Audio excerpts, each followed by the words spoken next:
Broadcasting live on the UnitedWest.org AM radio network and simulcasting on DirecTV, iHeartRadio, Roku, and the World Wide Web, this is Enemies of the State with Tom Trento.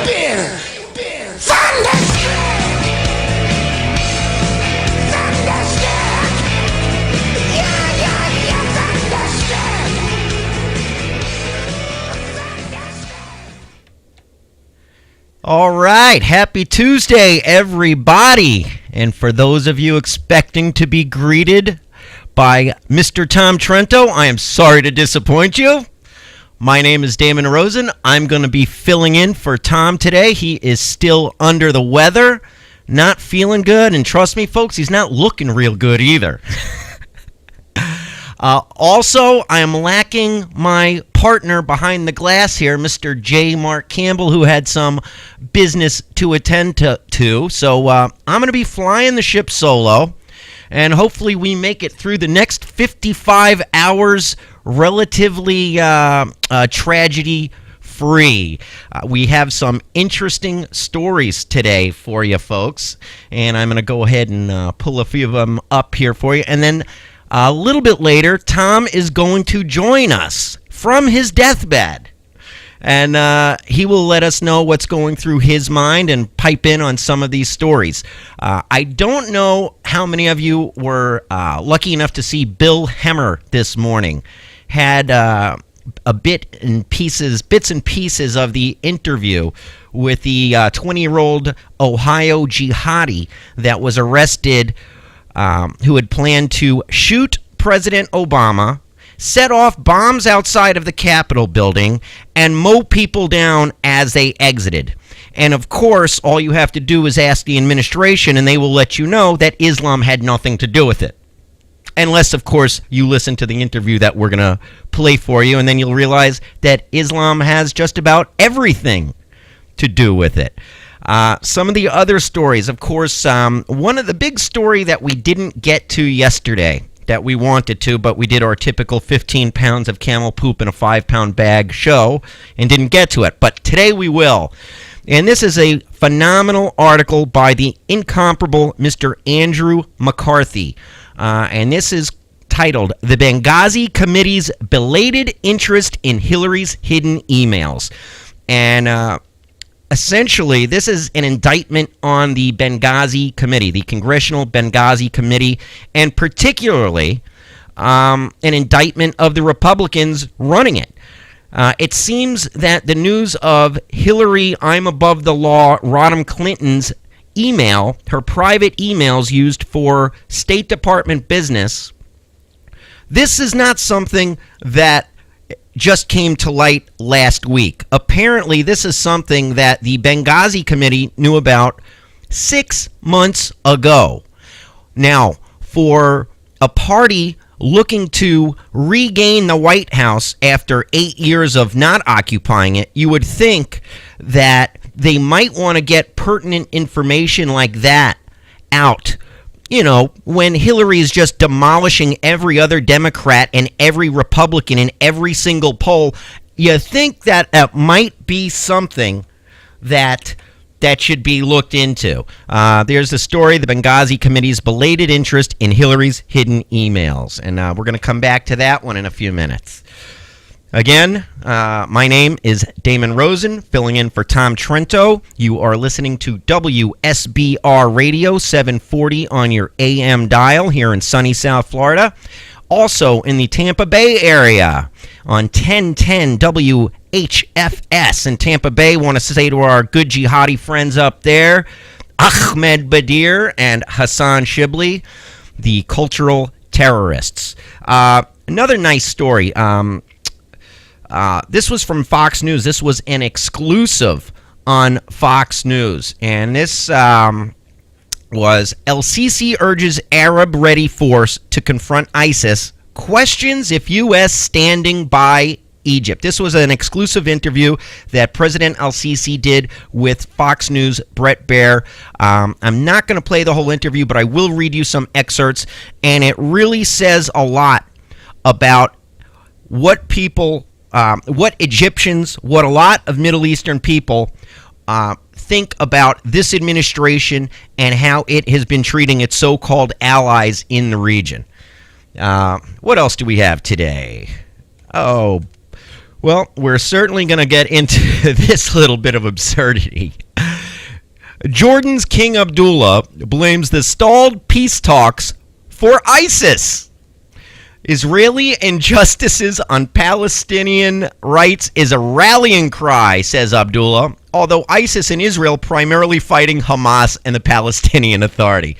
Jordan is the only Arab country with a real peace agreement with Israel. They do threaten to renege on that deal, usually a couple times a year. But you really can't take the anti-Semitism out of the Arab mind, regardless of if they're your neighbor, your security partner, and theoretically your ally.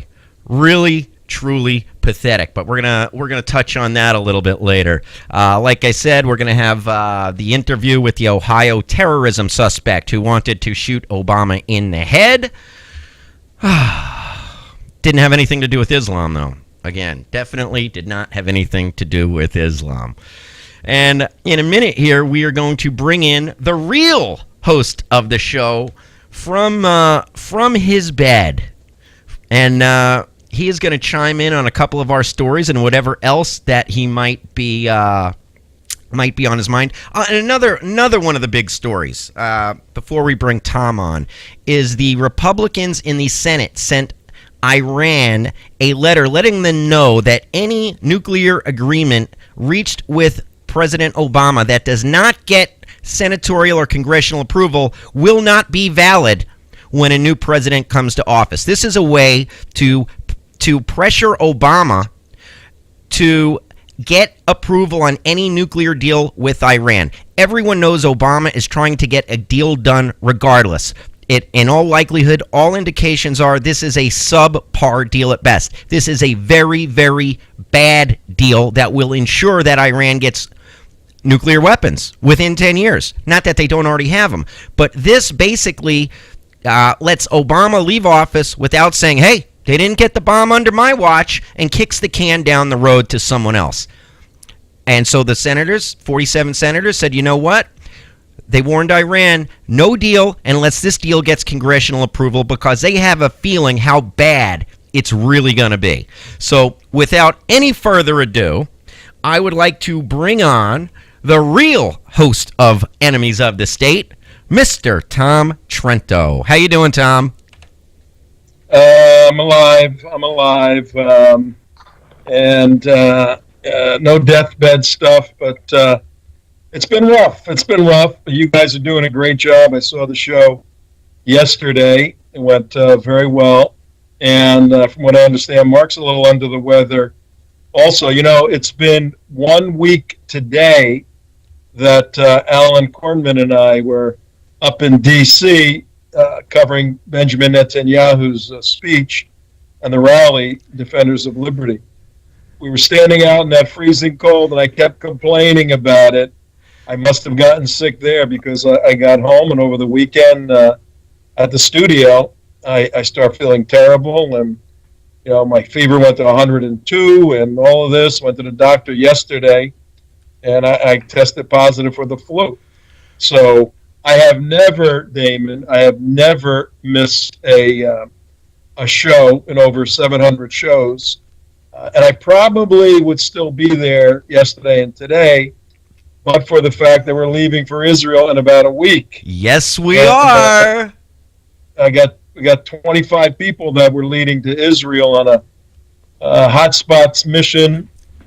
So I got to get better. So I'm pumping drugs, chicken noodle soup, fluids, getting work done here. But miss you guys, and you're doing a great job. Sag, you got some great issues for today. Yeah, which one of these did you want to talk about at all, or you just want to get back to bed? No. I'm up. I'm doing work. Yesterday I slept most of the day. I'm starting to feel a little better, actually. I'm on some pretty significant antibiotics because of this trip. It's so important. Yes, it is. Well, a couple of other things. Yeah, as you were leading in with the stories, I think everybody knows that the United West, we have 4 mission objectives. One is to defend the Constitution. That's a lot of our own internal issues at home. Another is to stand with the State of Israel. A third is to fight Islamic Jihad. And fourth is to defend Americans and defeat President Obama's neo-Marxist policies. As you were laying out the stories, it was very evident that they're terror-centric. But as you turn on any news outlet nowadays, whether it's national news, local news, all the news stories lead with all the terror issues, the Islamic issues worldwide. That is what's going on in the world. Now, we've been doing this for 10 years, so we're on the leading edge of it. But it's just interesting how we foresaw this, and providentially, we're in a great place to help Americans understand the issues and deal with them.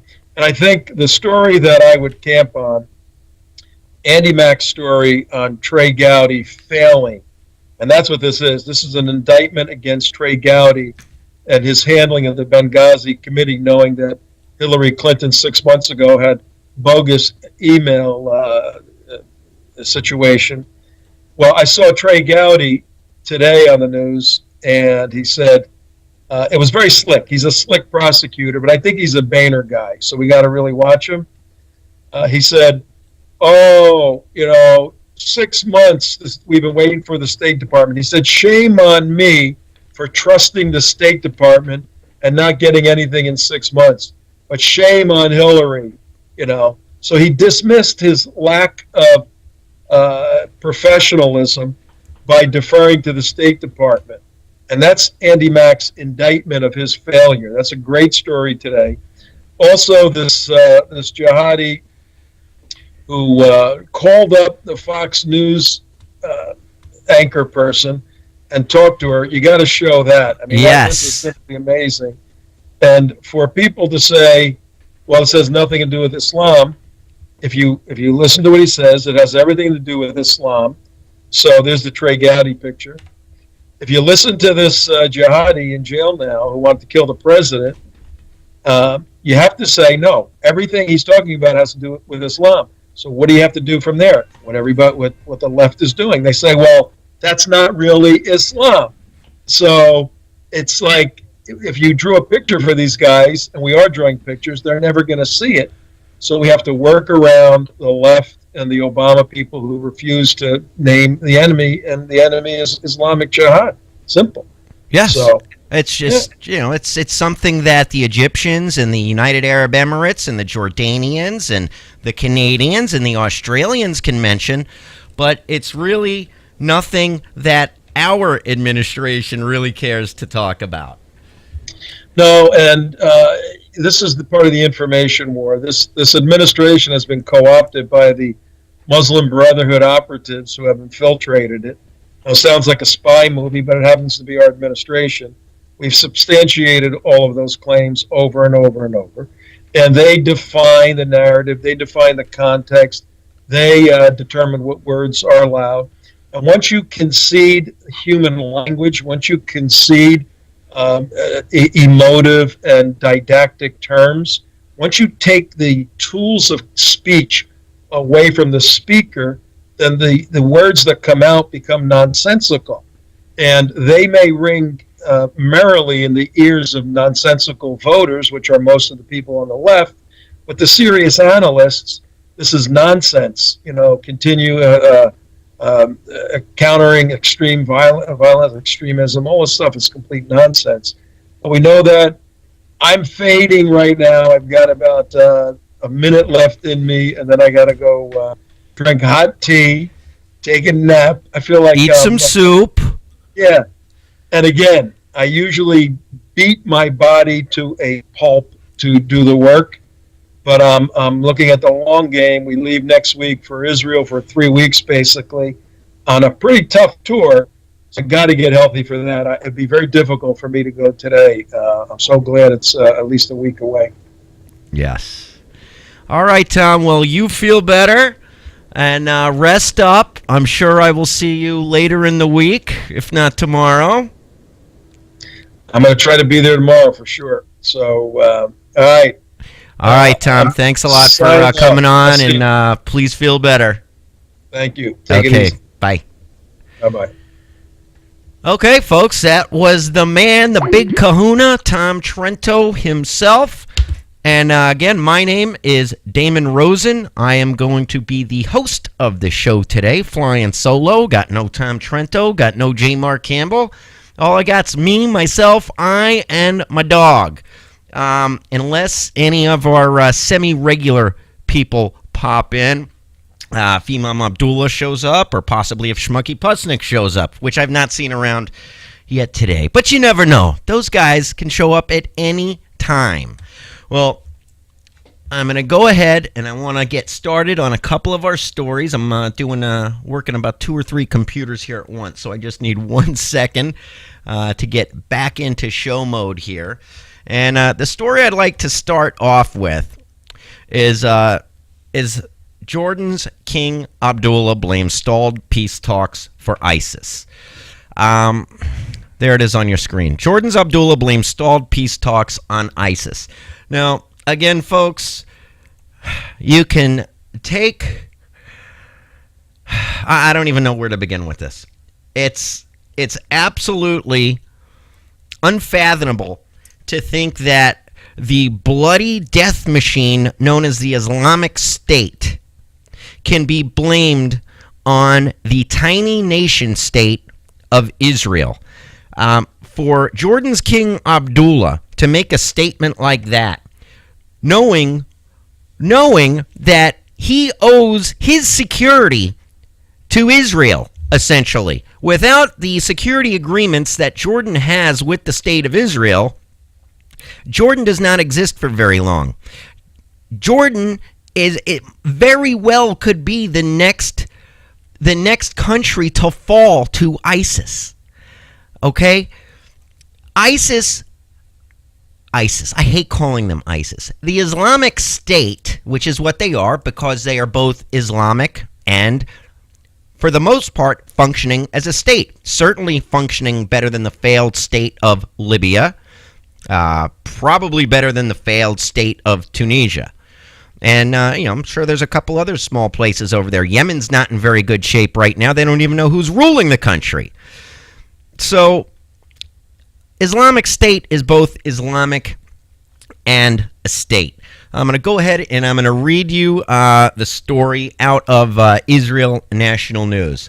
King Abdullah II Tuesday that a peace deal between Israel and the Palestinian Authority would help combating Islamic extremists, saying the conflict served as a rallying cry for jihadists. A peace deal between Israel and the Palestinian Authority would help combating Islamic extremists. You would think that President Barack Obama is taking his security briefings directly from King Abdullah with a statement like that. Abdullah told the European Parliament that the battle against the Islamic State in Iraq and Syria was first and foremost a fight for Muslim nations to carry out. Now that I will agree with. This is a Muslim problem. Jordan, which has a signed peace treaty with Israel, it has often threatened to revoke, has stepped up its role in the U.S.-led coalition against ISIS after the group burned to death a captured Jordanian military pilot in a grisly video released last month. I'm sure everyone remembers that. They put the poor guy in a cage and literally lit him on fire while he was still alive. But Abdullah claimed the root problem was the world's failure to, quote, defend Palestinian rights, saying this failure sends a dangerous message. You know what? In the end, you always have to blame the Jews. You always have to blame the Jews, and you always have to blame Israel. Because that's how it is. If you're a Muslim Arab, it can't be your fault. It can't be your failed ideology. It can't be your tribal mentality that goes back thousands of years and refuses to enter the modern world. It has to be the Jews and Israel's fault, after all, doesn't it? Story continues. And it has given the extremists a powerful rallying cry. They exploit the injustices and the lingering conflict to build legitimacy and recruit foreign fighters across Europe and the world, he claimed. Now, explain to me why drawing fighters from Europe and around the world into Syria and Iraq has anything to do with the Palestinian-Israeli agreement. Because I can't draw that line. I can't square that circle, King Abdullah. How can we fight the ideological battle if we do not chart the way forward towards Palestinian-Israeli peace?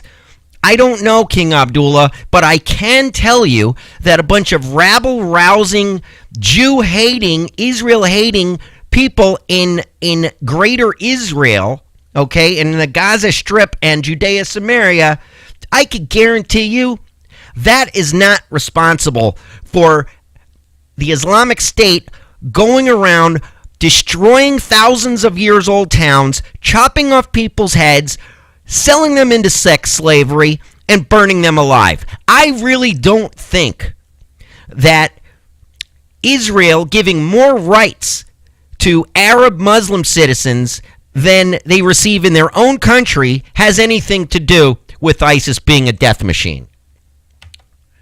Unbelievable. Story continues. Despite Abdullah's assertions, ISIS has focused its efforts in Iraq and Syria, not on targeting Israel, but rather on implementing its brutal Muslim Sharia law and executing Shiite Muslims together with Yazidi minorities and others who do not conform as part of a religious push to establish a Muslim caliphate system of global domination. Exactly. You know, does the Islamic State like Jews? Of course not. They don't like their own co-religionists. ISIS doesn't like their own co-religionists. They don't like the Shias. They don't like Sunnis who aren't Sunni enough, or should I say, who do not practice Islam thoroughly enough. So sure, Islamic State will tell you that they hate the Jews and they hate Israel, but they hate just about everyone. In fact, where IS has been active in Israel, it has threatened to depose Hamas and the PA and is suspected of being behind attacks against officials in the two groups. A state of affairs debunking Abdullah's claims that opposition to Israeli injustice is his core. Of course it debunks it because it's bogus. Around 20,000 foreign fighters are believed to have left their homelands to join extremist Muslim groups in the past few years, including an estimated 4,000 since 2012 from Western Europe. Abdullah said that Muslim countries had to lead the fight against ISIS and other extremists, saying, quote, "This is a fight that has to be carried out by Muslim nations first and foremost. A fight within Islam." That is a pretty good statement right there.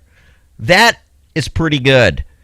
King Abdullah, blaming the savagery and brutality of Islamic State on Jews in Israel, not so good. But at least you understand that this is a Muslim problem. All right, one story down, and we're going to move on.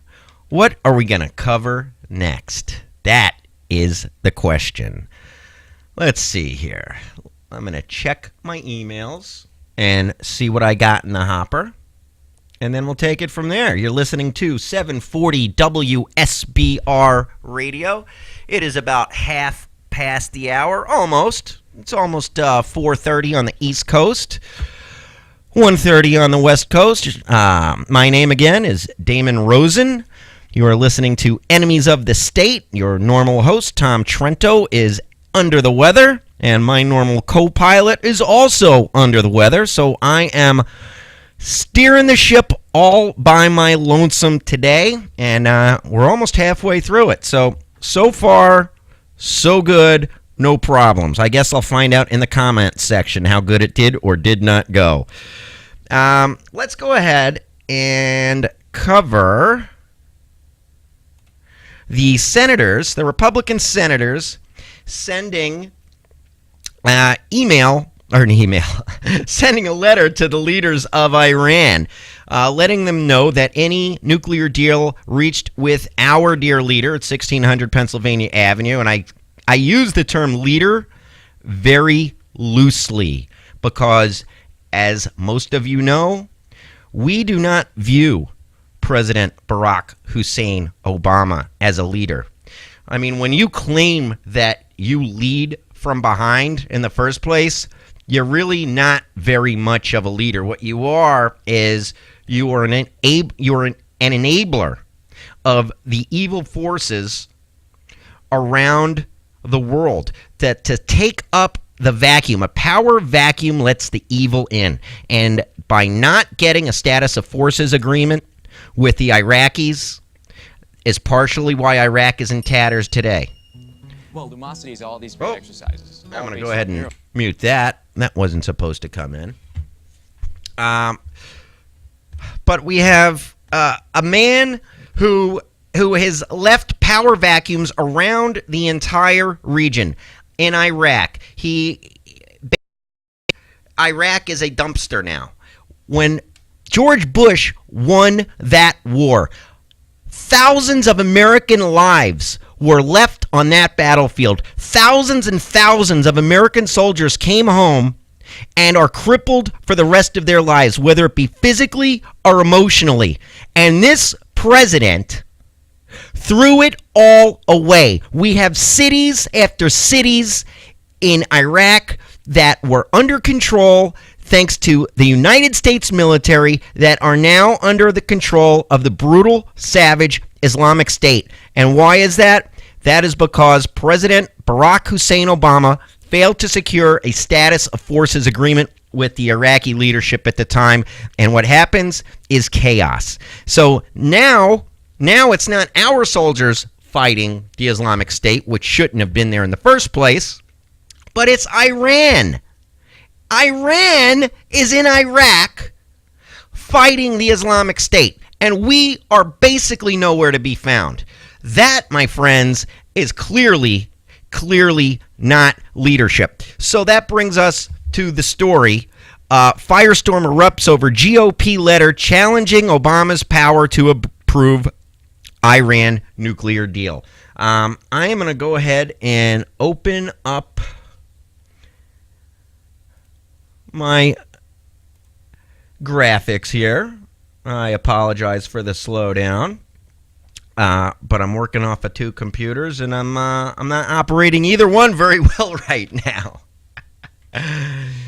But yesterday, 47 senators sent a letter to Iran letting them know that any agreement reached with the Obama administration should have to be approved by Congress, because this Congress is quite aware that any agreement reached by the Obama administration with Iran is probably going to end up in a very bad deal, and not just for the Israelis. People have made this too much of an issue about the Iran nuclear deal being about Israel. The fact of the matter is Iran is a problem to the entire free world. It is not just the United States that Iran poses a risk to. For those of you who have not been able to see Nuclear Truth, Iran Nuclear Truth, please go to youtube.com/TheUnitedWest and please watch that. And Ambassador Yoram Ettinger really lays out a strong case why Iran is a threat to the United States and Western society. It is not an Israel-specific problem by any means. And that is why the Congress, the U.S. Congress, is pressuring Obama to get any nuke deal with the Iranians approved by Congress. It's really not that much to ask for at all. So here it is. I'm going to let it fly. A political firestorm erupted late Monday after an open letter from Republican senators to Iran's leaders challenged President Obama's ability to strike a permanent nuclear deal with Tehran. Vice President Joe Biden, Crazy Joe, strongly denounced the letter in a statement, saying the missive offends me as a matter of principle and was beneath the dignity of an institution I revere. First of all, Joe, you don't have very many principles. Second of all, you don't have very much dignity either. But by calling Congress an institution, I think you got that part right. In 36 years in the United States Senate, I cannot recall another instance in which senators wrote directly to advise another country, much less a longtime foreign adversary, that the president does not have the constitutional authority to reach a meaningful understanding with them, Biden said in his statement. Now, You can't recall another instance where... I'll tell you why you can't recall another instance, Joe. Because this is the first time that we've had a president that we actually have to be concerned with who he's looking after, that we actually have to worry that this president doesn't have the citizens of this country's best interest in mind. So maybe that could be why this is the first time that you can recollect anything like that happening, because it's the first time we've ever had a president that half of the country doesn't know if he actually loves the country or not. Thank you, Rudy Giuliani, for bringing that one up last week. The letter signed by Senator Tom Cotton, Republican Arkansas, and 46 of his colleagues warned Tehran that any nuclear deal needs congressional approval in order to last beyond Obama's term, and pointed out that without that step, all Iran would be left with is a mere executive agreement between Obama and Ayatollah Ali Khamenei. The letter added, "We hope this letter enriches your knowledge of our constitutional system and promotes mutual understanding and clarity as nuclear negotiations progress." That's a nice one. That's a nice way. Now, you also might want to copy Obama in on that, because I don't think he really has much of an idea on how the constitutional system works here. The story goes on, but that's the brunt of it. Oh, you know what? Actually, there's a nice little quote at the bottom of the story from Obama himself, I believe. Oh, where is it? Oh, it's not in here. Anyway, check the story out. It's all over. It's on Fox. But you'll see that the Democrat administration is up in arms that the Republican Senate could dare possibly write something like this. And, the fact of the matter is Obama needs to be reined in. The guy was badly defeated in the midterm elections in 2014, yet he turned around and made it sound like he was given a pejorative to go ahead and use his pen and his phone and do what he damn well pleases. He thinks that a whooping at the polls in 2014 somehow gives him the power to do whatever he wants, when the majority of the country clearly said, whoa, pump the brakes, brother. We don't like which way you're steering this car. So the man's out of control. Congratulations to the senators for doing that.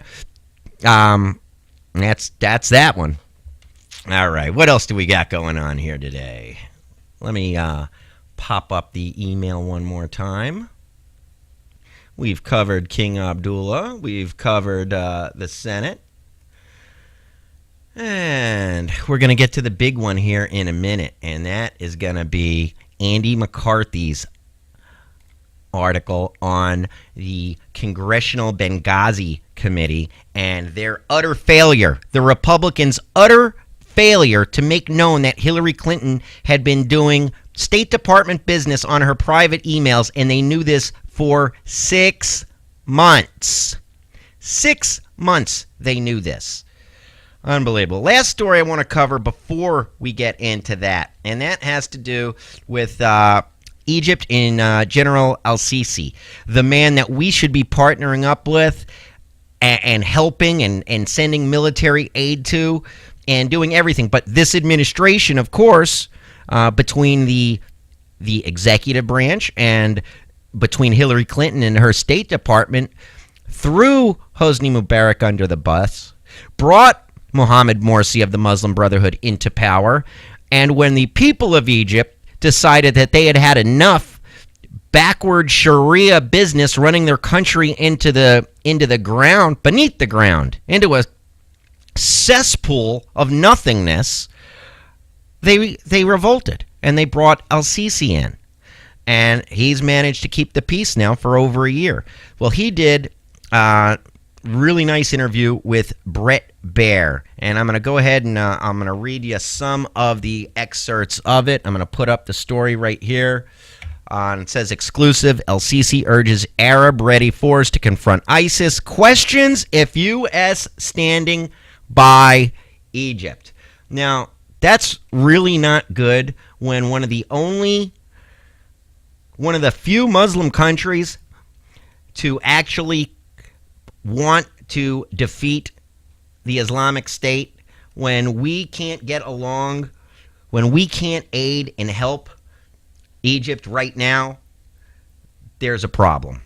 And the problem stems from this administration being hell-bent on working with the Muslim Brotherhood for the last 6 years. Now, in the last 6 months or so, we've seen a real sway in embracing Iran, which has not sat well with the Sunni world at all. Because remember, for those of you new listeners out there, Iran is the home of Shia Islam. Shia is about 15% of Muslims worldwide. There are other 85 or so percent are Sunni.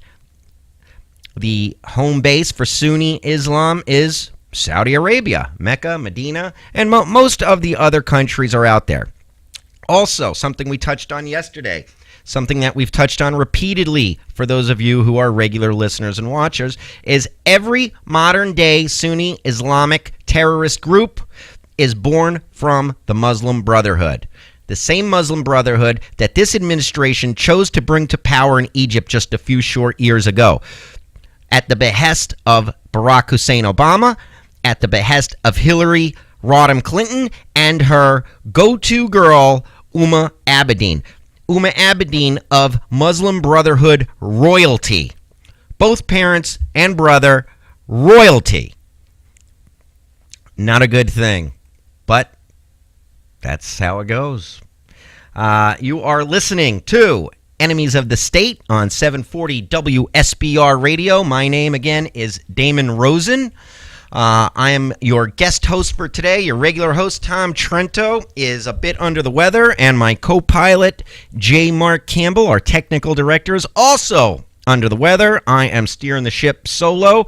Hope everyone, I haven't bored anyone off of the airwaves yet, but we're making it. It is approximately 42 minutes after the hour. This is going to be the last story I cover before we get into the Andy McCarthy article. And I'm going to go ahead and bring it up here in a second. And here it is. Exclusive. El-Sisi urges Arab-ready force to confront ISIS and questions if U.S. standing by Egypt. Here's the story. Egyptian President Abdel Fattah al-Sisi, in an exclusive interview with Fox News, appealed to the U.S. to play a greater role in helping his country fight terrorism, as he urged the creation of an Arab-ready force to confront the Islamic State. Now, I understand helping him with the terrorism. I am not ready for an Arab-ready multi-nation force, because that sounds like a caliphate to me. So you'd have the Islamic State Caliphate against some other pan-Arab, at the time, government-backed military. So it's not a really good idea. The Egyptian leader spoke with Fox News' Brett Baer in an extensive interview conducted in Cairo. He addressed the need for what he called a religious revolution, urging moderate Muslims around the world to stand up against terrorists twisting their religion. I will give it to Sisi. He has called for reformation within Islam, but again, he refuses to see that the Quran and the Hadith and the Surah are packed chock full of violence, terrorism, and basically killing and subjugating non-believers, infidels, kuffar, non-Muslims. So I got to hand it to him in one sense, but he's still, about a nickel short of hitting it on the head. In the short term, he said, more military might and funding will be needed to confront the extremist threat, and questioned whether the U.S. was doing enough for Egypt. El-Sisi, speaking mostly through a translator, said that while the U.S. has helped Egypt for decades, Egypt needs the help more than ever and wants to see a big response from capable countries. Well, we're not a capable country anymore, not under this administration. He said the suspension of U.S. equipment and arms to his country has sent a negative indication to the public opinion that the United States is not standing by the Egyptians. Well, there's a reason for that public opinion, because it's absolutely true. After the, quote, coup by El-Sisi to take out Morsi, the United States dropped all sorts of funding and military supplies. It's an absolute joke. The Muslim Brotherhood we would give money to. The Muslim Brotherhood we have money and weapons for.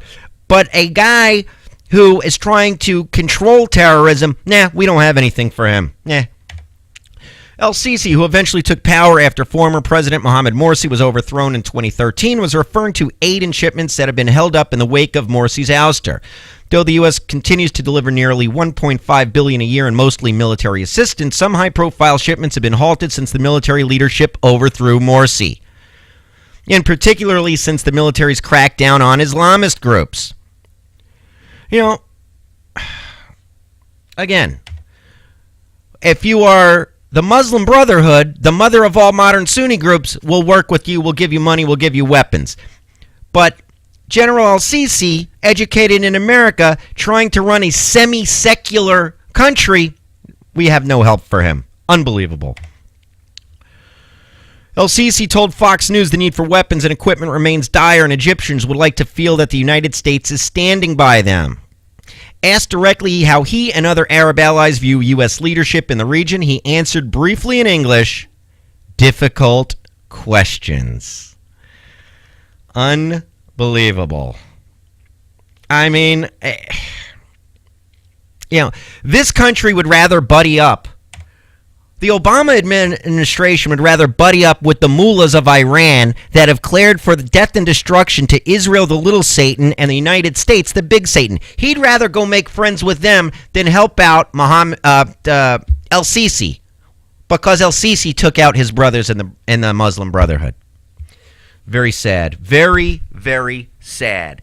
It is about 47 minutes after the hour of 4 o'clock on the East Coast, 1 o'clock on the West Coast. Again, you're listening to 740 WSBR Radio. My name is Damon Rosen, filling in for Tom Trento. Thank you for listening. Thank you for watching. Tom's a little better at this than me, but I want to go over a few things. To watch us, for you radio listeners, if you want to watch us when you get home or at night, go to theunitedwest.org, theunitedwest.org. Our shows go up at 4 o'clock every day, and they stay up for about a day. If you really want to get into the thousands of hours of programs that the United West has created over the last few years, go to youtube.com/The United West. YouTube.com/The United West. We have got thousands of hours of programming there for you, whether you are new to the counter-jihad movement or if you just want to learn a little bit more. It is a wealth of information, and I highly recommend you go see it. And even if you know a lot about it, go check some stuff out there. There might be stuff that you're not familiar with, and also you could just copy the links and send them to your friends and family member that need a little bit better education on the topic. Like Tom said earlier when we were interviewing him on Skype, it seems no matter what news channel you turn on, national security counterterrorism is the lead story almost every day.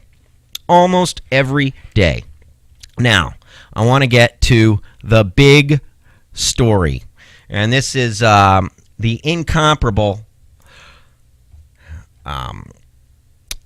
Andrew McCarthy, one of the premier prosecutors in United States history, in my opinion. And he's a regular contributor at the National Review and National Review Online. I'm going to go ahead and put up the story right now. And there it is. Story reads, the Benghazi Committee's belated interest in Hillary's hidden emails. And Chairman Trey Gowdy knew secret server 6 months ago, and that too is a scandal. We got about 10 minutes left in the show. I'm going to try and get through as much of this as possible, so stick with me. In assessing the Benghazi Select Committee headed up by Chairman Trey Gowdy, Republican South Carolina, there are two possibilities, and they are not mutually exclusive. One, the committee is just a Potemkin probe erected by the Republican establishment to get restive conservatives to pipe down. And two, the committee is incompetent. The panel, of course, was commissioned by the Republican-controlled House to investigate the circumstances surrounding the September 11, 2012 attack in which an al-Qaeda-affiliated terrorist killed Christopher Stevens, the U.S. ambassador to Libya, and 3 other Americans. The Select Committee's 10 sleepy months of operation have not warranted much attention, except to observe its lethargy. But questions about it arise thanks to the newly erupted Hillary Clinton email scandal. Mostly, it is one question. Why is the scandal newly erupted? That is the question. The Benghazi massacre was the lowlight of Mrs. Clinton's tenure as Secretary of State. Suddenly, this week, the public was informed for the first time that during those 4 tumultuous years, she conducted State Department business through a private email system designed to evade government record-keeping requirements. The scheme is redolent of Clintonian hypocrisy. Even while Mrs. Clinton was exclusively using personal email, she admonished State Department personnel that doing so was prohibited as a major security breach. And she forced the resignation of the U.S. ambassador to Kenya for, among other things, using private email for public business.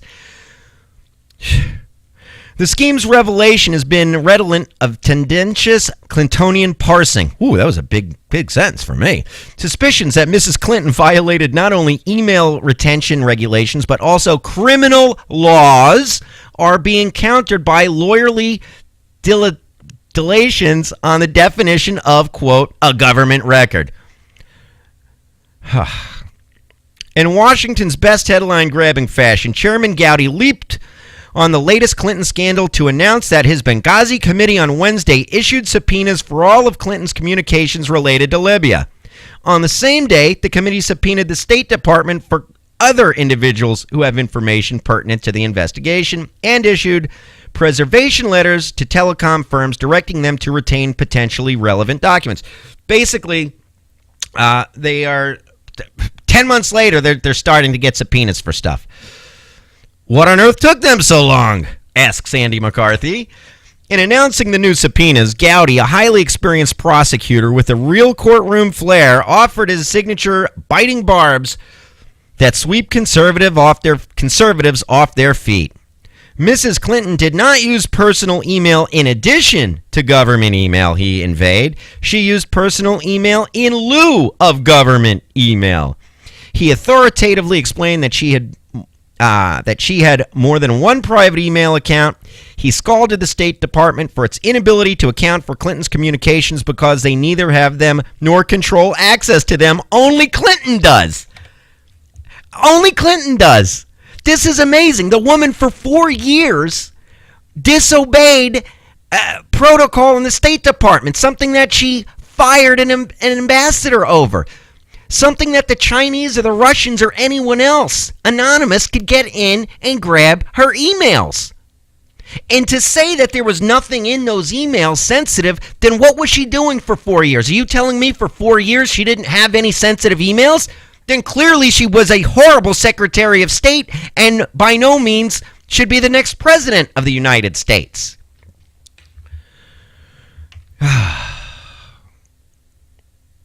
Just the fiery outrage we've come to expect from Congressman Gowdy. But for all the big wind, there never seems to be much rain.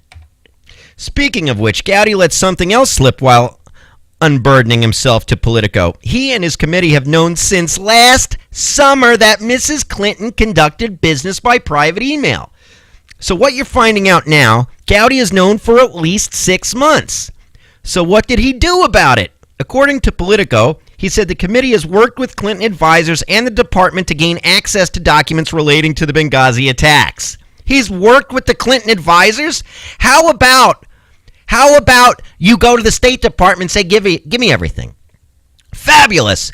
Gowdy just got finished railing about how Clinton used private email precisely to avoid the government-mandated paper trail. So what's he been doing about it for 6 months? Discussing the matter with Clinton's loyal staffers, i.e. people who helped her carry out the scheme, and with the State Department, i.e. the people he just got done telling you have neither the relevant emails nor access to them. So it's basically a joke. It's a joke. That's it. No subpoenas, no hearings, no nothing. Just as Mrs. Clinton did not turn over any of her private emails until the State Department finally asked for them. Gowdy, by his own account, did not issue a subpoena to address a scandal he has long known about until the scandal became public. That, in itself, is a scandal, writes Andrew McCarthy. Absolutely. Absolutely, Trey. You didn't ask for the subpoenas until it became a big story last week, even though you knew about it from last summer. Trey Gowdy, I can tell you I had a lot of respect for you prior to reading this article, and I am very disappointed. You were one of my favorite Congress people up until this article. And that just shows you, I consider myself a relatively intelligent guy. A lot of people might disagree with that, but this guy had me fooled. Mrs. Clinton is one of the two central figures, the president being the other, in the Benghazi investigation. The administration failed to take any meaningful action to attempt the rescue of Americans under a terrorist siege. All indications are that the White House and the Defense Department deferred, abdicated is probably a better word, to the State Department in what became the administration's non-response. Just checking the clock here, folks. But that's not the half of it. Unanswered questions abound. And then Andy goes on with a list of questions. What mission was so important to Obama and Clinton that it was worth assigning American personnel to work in Benghazi, a notorious hotbed of anti-American jihadism? Was the U.S. involved in facilitating the transfer of arms from jihadists to Libya, jihadists in Libya to jihadists in Syria? Yes, that seems to be where it's going. Why were Americans kept in Benghazi despite months of terrorist attacks on the U.S. facilities and other Western targets? Why, during those months when other nations had the good sense to withdraw their forces because Benghazi was too dangerous, did the Obama administration not only maintain ours there, but also reduce security? That goes against Ambassador Chris Stevens' request for additional security. The blood of that man and the three other Americans is on the hands of Barack Hussein Obama and Hillary Rodham Clinton. Why, in particular, did Secretary Clinton turn a deaf ear to Ambassador Stevens' personal pleas for more protection? Why, in light of the history of attacks and the ratcheting up of terrorist threats on the eve of the 11th anniversary of 9/11, were military assets not moved closer to hotspots like Benghazi? Why, in the aftermath of the terrorist attack, did the administration concoct for public consumption a fraudulent story framing the siege as a spontaneous protest over an anti-Muslim video rather than an attack by jihadist terrorists? Why? Because it shows that their policies fail. Because there was an election coming up in a couple of months that if people knew how bad their policies were, I think maybe 1% of the country would have voted differently, and that would have been enough to flip the election. So what do? They lie. They lie to you, me, the rest of the American people, and they lie to the world. I have about 2 minutes left here. What, if any, communications did Clinton have with her top staff, some of whom may also have been using the Clinton private email system in the lead up to the statement Clinton issued that night? What communications did Clinton have with the White House, including with President Obama? Very good question. With whom, according to her congressional testimony, she spoke on the phone minutes before the statement blaming the video was issued. Hey, you want to blame the video? Sounds good to me. Okay. What was President Obama doing during the hours of the attack? I think he was hanging out with Bobby Love or whatever his name is. And why did the White House first deny that he had spoken with any top cabinet officials before changing its story after Mrs. Clinton testified? Why did Mrs. Clinton tell the father of one of our fallen SEALs that the administration was going to get the man they were blaming for the attack? No, not the head of Al-Qaeda, but the producer of the completely irrelevant anti-Muslim video. When Trey Gowdy took his high-profile assignment, let me check the clock again. I have about 45 seconds. We're going to have to get back to this tomorrow. It is such an important article. It really needs a better examining. It really deserves its own show. I want to thank everyone for listening out there. I want to thank Tom for Skyping in, even though he was sick. I hope J-Mark can better. I hope Tom feels better. I hope you, America, feel better when we get this administration out of the White House. Thanks for listening. This is Damon Rosen of the United West. I am going to sign off until tomorrow. Shalom.